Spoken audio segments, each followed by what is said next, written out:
Yeah, I think they keep the noise out. From a competition level, they stay grounded because of that.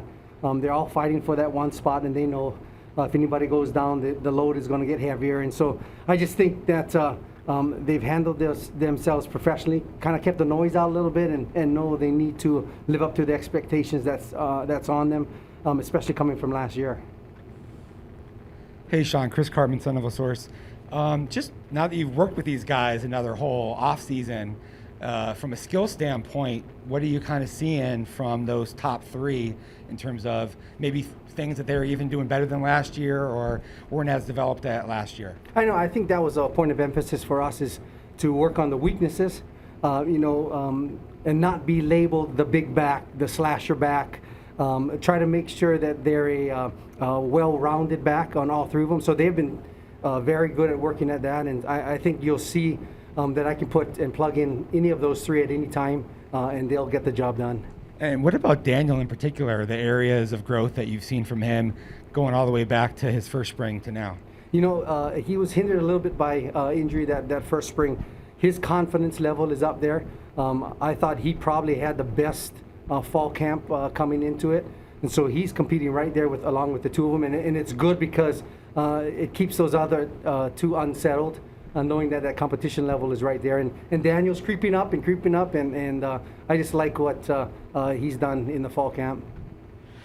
I know, Shaun, sometimes for walk-ons it's hard really to stand out, especially when you have some talented scholarship players, but George Hart is somebody who's really, I thought, stood out quite a bit in fall camp. What are your thoughts about him? No, absolutely.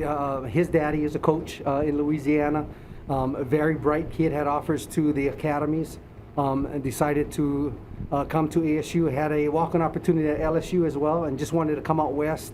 He's been a great addition to our room. Same personalities as the other guys, and so we just keep adding to that room. Deontay is doing the same thing, and so we just got a good group right now, and just hopefully from a depth standpoint, we can keep it there. Shaun, I know you said in the past that you like to ride the hot hand. Do you have any sort of goal of how many snaps that you want to get these guys in the first game, or will it be a play it by ear situation, or how do you look at that? If we get a goal of 75 plays to 80 plays, we're trying to get each one of them probably about 20, 25 plays. Hopefully one of the walk-ons that we take are able to get a feel of the game as well. They know that it's going to be a long road, and I'm going to keep the tread on their tires, and so they understand that concept of it. But if somebody gets going and takes off, again, I'll ride that hand. And if they're all playing well, including Daniel, into the meat of your schedule, is it conceivable that you could play all three guys a number of meaningful reps in some of those games? Absolutely. I think, because we personnel some groupings and things like that each one of them will have a chance. I wish we could play with 2 or 3 balls, to tell you the truth. But I like the way they go about attacking the season, and now this is a mock week for us, and then next week will be a full gained week, and they're attacking that just as well. So, Shaun, a couple weeks ago, Herm used a comp of Marcus Allen when talking about Rashaad White. I was wondering if you have a comp that you would runner you would compare Rashaad's style to, and your thoughts overall on Rashaad as he enters this year, coming off his big season a year ago. Yeah, probably an Alvin Kamara type guy that you can use out of the backfield. Marcus Allen, that's a lofty goal, and I told Coach, I said, that's a lot of pressure for a kid. But I think that Alvin Kamara type, he's out of the backfield, can be in the slot. He does everything well. Is a great returner, and I think that's gonna help him in the next step to hopefully getting to the next step in his career.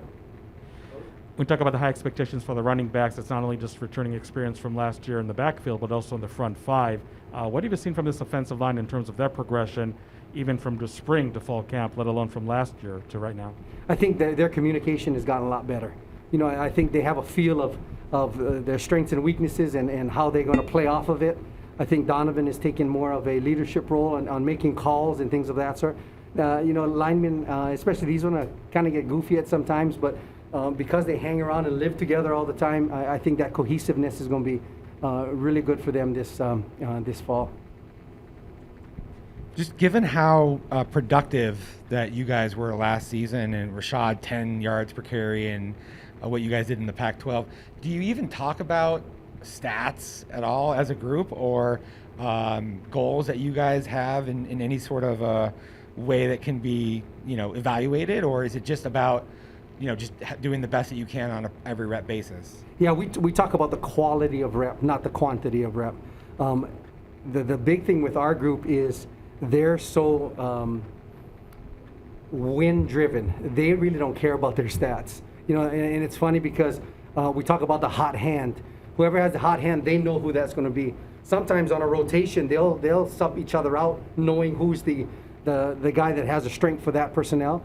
And so I just think that it is more quality than quantity, and hopefully with that quality, we'll get that yards per average. But the main thing for us is to win.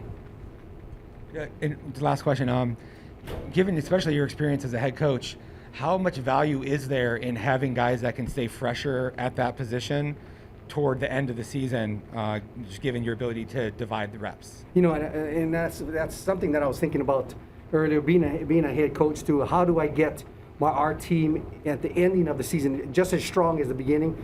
And I fooled around with a lot of the rest, and do I lift them all the way through? Do I make them condition a lot in the beginning and then taper off? And what has worked, I think, is making sure they have fresh legs by the rotation, and being smart at practice. And I know you guys are there the whole time through, but I rep kids, giving one kid the full load one day, the next kid a full load the other day, and kind of rest them in between, and not trying to win the championship right at practice, giving them full loads, making sure that they're healthy.